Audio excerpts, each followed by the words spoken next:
เออปิกนิกนะแวะมาเบิ่งชีวิตการเป็นอยู่ของชาวสวนเนาะก่อนสิได้บ่แม่นง่ายเด้อพี่น้องเนาะเฮ็ดสวนมันเห็นบ่โอ้ก่อนสิได้เงินบ่แม่นเรื่องง่ายเด้อพี่น้องเนาะชีวิตชาวสวนพื้นที่ภูมิสันฐานก็ผู้อยู่เนาะได้มาเบิ่งเขาเจ้าเฮ็ดในใดเนาะก่อนสิเอาลงจากจุดนั้นได้เนาะ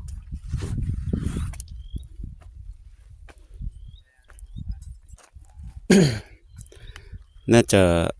เขาเฮ็ดสลิงเนาะสลิงย้อนมันต้นนะถือว่าเป็นเทคนิคการปรับตัวเนาะให้มันสอดคล้องกับพื้นที่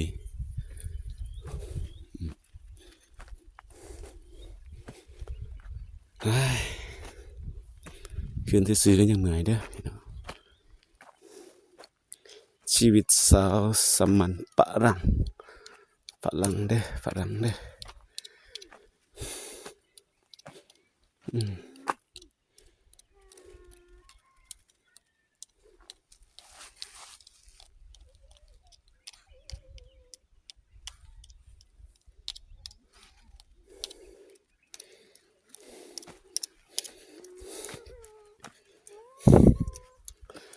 ว้ายคักแท้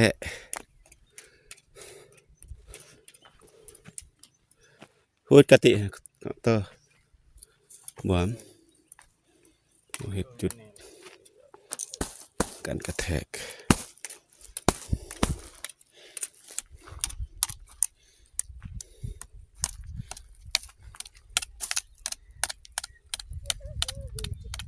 สลิง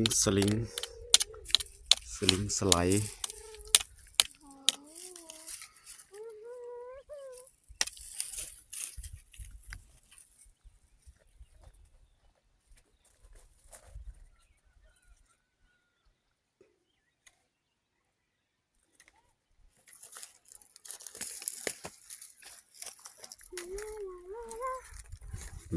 มาแล้ว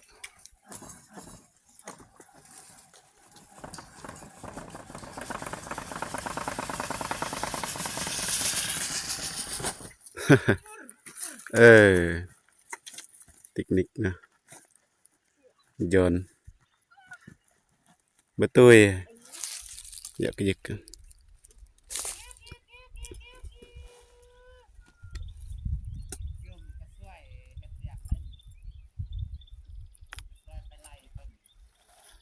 เจาะได้เดินเองละเด้อ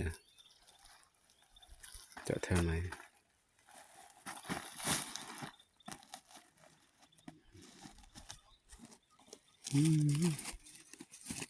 ที่ลึกเนาะสิได้ขายมันเนี่ยความลำบากยากเข็นเด้อพี่น้องราคาปีนี้ก็แต่1,800 1,900ต่อกิโลแต่ว่าสาวสวนก็สู้ส่วนเออเอ้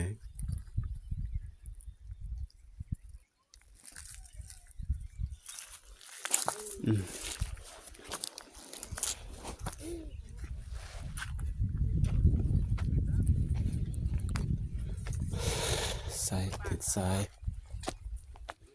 ายสลิงเทคนิคบานๆเด้อ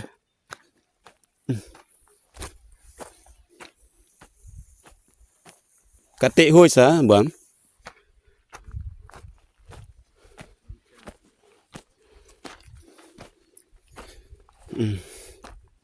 sana chana chara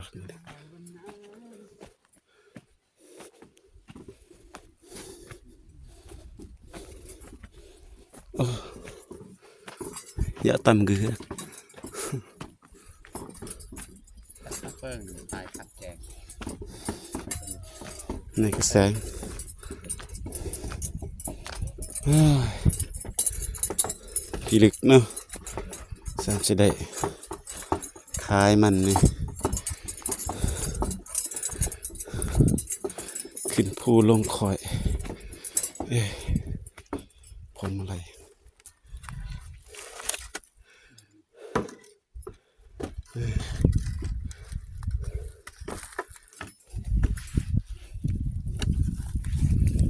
มีเบรกนะ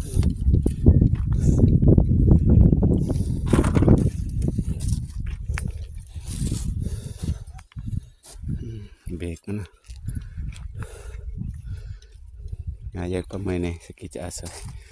เก็บภาพนะ แล้วก็นะ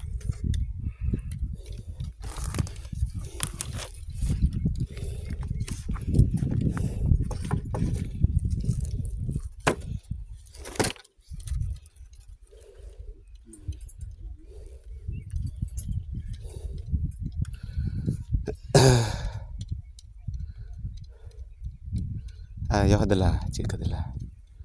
Ada ang atay sanita ni naming. At si Pesoy biadaan.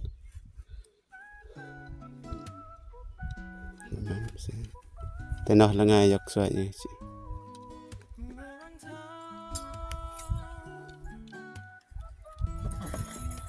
เมน5หม้อเนี่ยเด้อเดี๋ยวนี้สิ Dua dah. Boleh. Wow.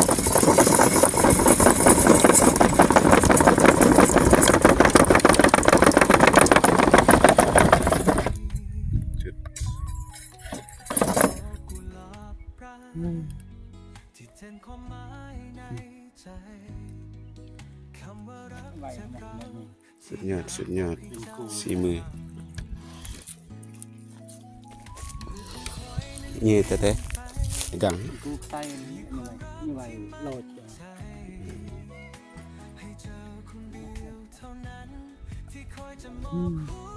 ะ